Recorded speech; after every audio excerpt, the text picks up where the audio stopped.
In this video, we are going to learn more about our trig functions as well as more of our trig identities. So in this first picture, they say let the point xy be any point other than the origin on the terminal side of an angle in standard position. So we can see that here. Let r be the distance from the origin to that point. And so then I can make this a triangle where this is going to be my x distance and this is going to be my y distance. So now if I want to talk about the trig functions in terms of the ratio of this triangle, we can relate this back to SOHCAHTOA from geometry, where my sine is my opposite over my hypotenuse, my cosine is my adjacent over my hypotenuse, and my tangent is my opposite over my adjacent. So if my angle is here at my origin, if I think about opposite over hypotenuse, my sine is y over r, adjacent would be x over r, and tangent would be y over x, which we should be pretty familiar with. Then my reciprocal functions are just going to be that, the reciprocal. So cosecant is the reciprocal of sine, so it'll be y over r, or r over y, excuse me, and then secant is the reciprocal of cosine, so it'll be r over x, and then cotangent is x over y. So now using these, let's find an actual point, like 3, -4, and find the 6 trig functions that would correlate with that point. Now first I need to figure out where to plot that point. So that point is a positive x and a negative y, meaning it's going to fall in quadrant 4. So I'm going to draw my triangle, and then I'm going to label my x side and my y side. Now I just need to find my radius. So in this case I have a right triangle, and when we're trying to find the hypotenuse or the radius, we are going to use Pythagorean theorem. So I'm going to do 3 squared plus -4 squared equals r squared. 9 plus 16 is r squared. So 25 is r squared, so r is going to equal the square root of 25, which is 5. Now with my angle at the origin, I'm going to think about my trig function. So my sine would be my opposite over my radius, or my y over my r. My cosine would be my x over my r. My tangent is going to be my y over my x. And now my other functions are going to be the reciprocal. So cosecant is x over r. R over y. My secant is r over x. My cotangent is x over y. Now I moved the negative with the 3 just to float it to the top. You could have also wrote it 4 over negative, or 3 over -4. All right, let's do the same thing, but for this point 0, -3. So now 0, -3 is on the y-axis. It's right here. Now it's not possible to draw a triangle for this one, so I'm just going to think about my Pythagorean theorem.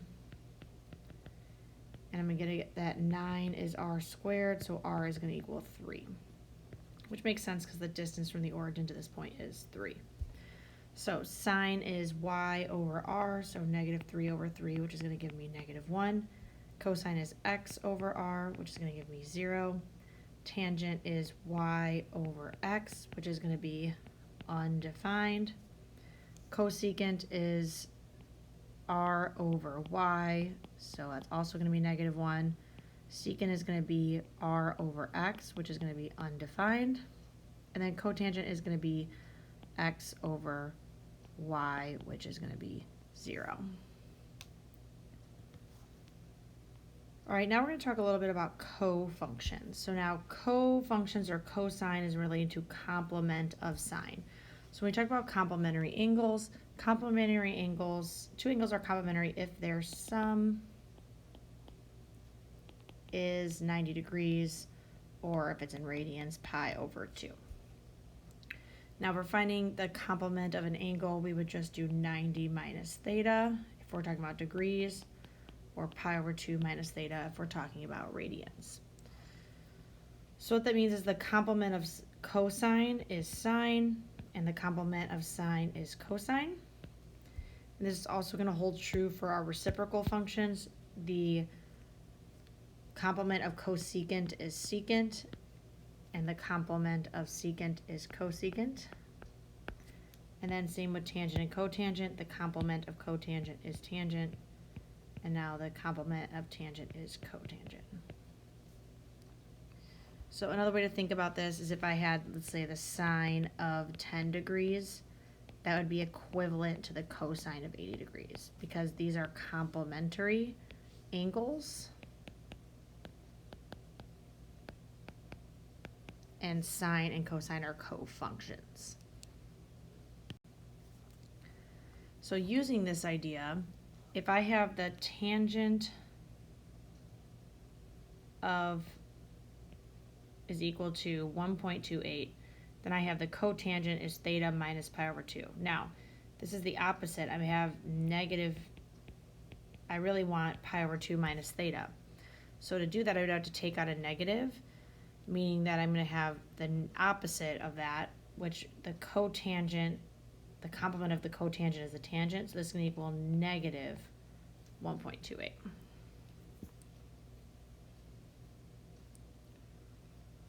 All right, we're also going to talk about Pythagorean identities, and these are derived from the Pythagorean theorem. So if I have the Pythagorean theorem, x squared plus y squared is r squared, and then I first divide everything by r. So let's take my whole equation, and let's divide everything by r. And what that would do is it would leave me with x over r squared plus y squared over r squared equals r squared over r squared, so it's going to equal 1. So x over r we know is the same as cosine. So x squared over r squared is just going to be cosine squared. Y over r is sine, so y squared over r squared is going to be sine squared. So our first Pythagorean identity is that cosine squared plus sine squared is 1.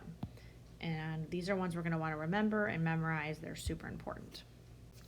All right, in our next problem, let's divide everything by x squared. So I have x squared plus y squared equals r squared. I'm now going to divide everything by x squared. So what does that leave me with? Well, x squared divided by x squared is going to be 1 plus y over x we know is tangent. So y squared over x squared is going to be tangent squared. And then r over x we know is secant. So r squared over x squared is going to be secant squared. So this is another one of our Pythagorean identities. 1 plus tangent squared is equal to secant squared. All right, then it wants us to now divide everything by y, because we haven't done that yet. So x squared plus y squared is equal to r squared. Divide by y squared, divide by y squared, divide by y squared.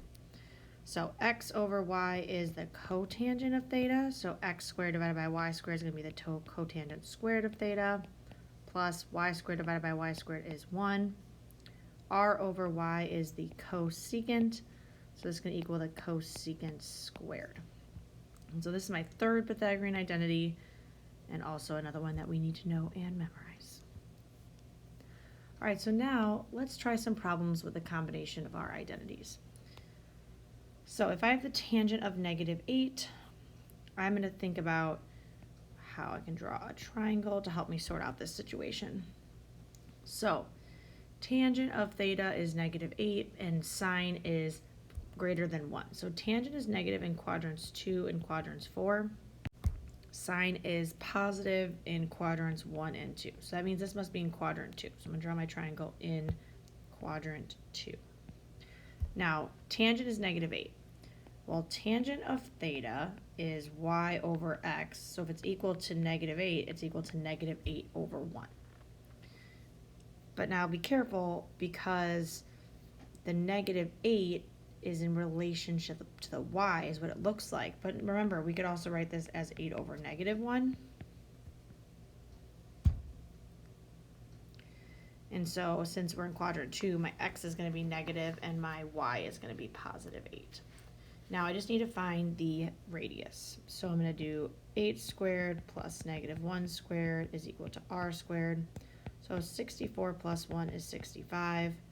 So my r is going to equal the square root of 65. All right, they want me just to find sine and cosine. Technically now that we could find all 6 trig functions, but we'll just focus on finding sine and cosine. So sine would be opposite over radius, or y over r. But if I rationalize this, I'm going to get 8 root 65 over 65. And then cosine would be -1 over square root of 65. And so when I rationalize that, it'll be negative square root 65 over 65.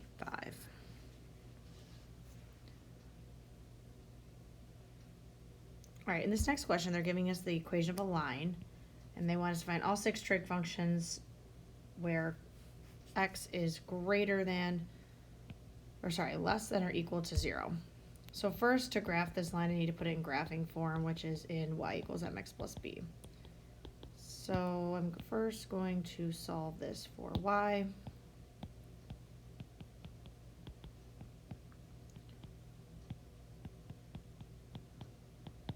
And then I'm going to graph this. So I'm starting at the origin because we know that the y-intercept would be 0. I'm going to go down to right 3. Keeping in mind that I could also go up to left 3. So my line is going to look something like this. To figure out what quadrant to draw my triangle in, I'm going to go back to what x is. So it's saying x is less than 0, so that means it would have to be in quadrant 2. So that means I'd have a negative 3 and a positive 2. Now I want to find that radius, so I'm going to do negative 3 squared plus 2 squared is equal to r squared. And so r squared is going to equal 13, so r is going to equal the square root of 13.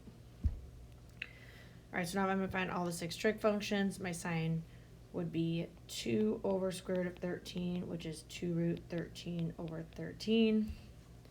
Cosine is negative 3 over root 13, which would be negative 3 root 13 over 13. Tangent would be negative 2/3. Now we're just going to do the reciprocal. And we're doing the reciprocal, do the reciprocal of the unrationalized. So if I'm doing the reciprocal of 2 over square root of 13, it's going to be square root of 13 over 2. Same with cosine, negative square root of 13 over 3, and negative 3 over 2.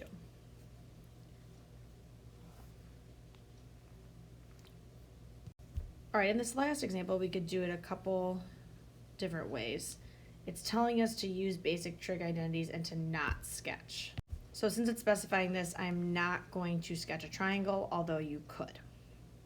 So what it's saying is if I know the sine is negative 1/6, I would basically find the rest of the trig functions. So we're going to use our new Pythagorean identity to help us. So I'm going to use sine squared plus cosine squared equals 1.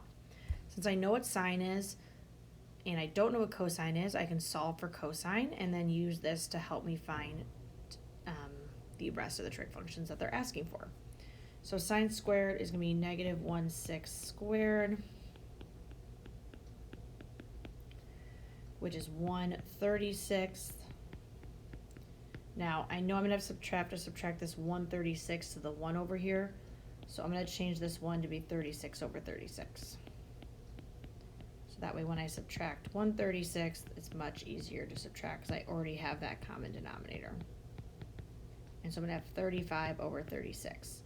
Now, I don't want cosine squared, I want cosine, so I'm going to take the square root of both sides. And we know that when we take the square root, we technically get plus or minus. 35 does not square root, so we're going to leave that as a square root of 35, but 36 will square root, so my denominator will become 6. Now, there's not going to be 2 answers for cosine, there's only going to be 1. So I had to figure out whether it's positive or negative cosine.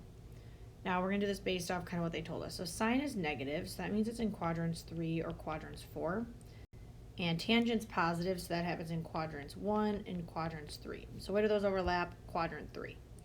And so if I think about quadrant 3, in quadrant 3, my cosine is negative, so we're going to use the fact that the cosine of theta is negative root 35 over 6.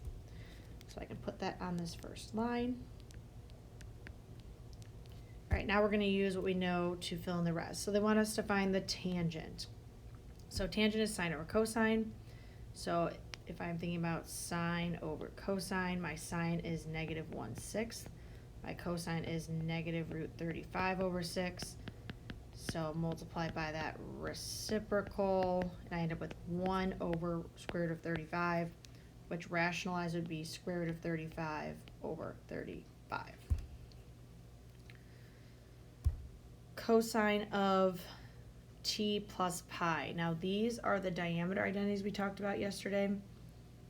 And when we talked about these diameter identities, we have to remember that cosine becomes opposite. So this is really just the same as negative cosine of t. So if cosine is negative square root of 35 over 6, we're going to do the opposite of that. So it's going to be positive square root of 35 over 6. Now this next one is the complementary ones we talked about today. So if I have secant, the complement of secant is cosecant. So secant of pi over 2 minus t is really just the same as the cosecant of t. And the cosecant is just the reciprocal of sine. So it's just going to be negative 6. All right, and then sine of t minus 2 pi. Well, that just means we went all the way around the unit circle. So it's really just the same as sine of t. We know sine is 1/6, negative 1/6. And then cotangent of negative t, well, that's just the same as negative cotangent of t. Because cotangent, we just take that negative out in front because it's an odd function. So cotangent is the reciprocal of tangent. Well, here was what I had, tangent, so reciprocal of that. So negative square root of 35.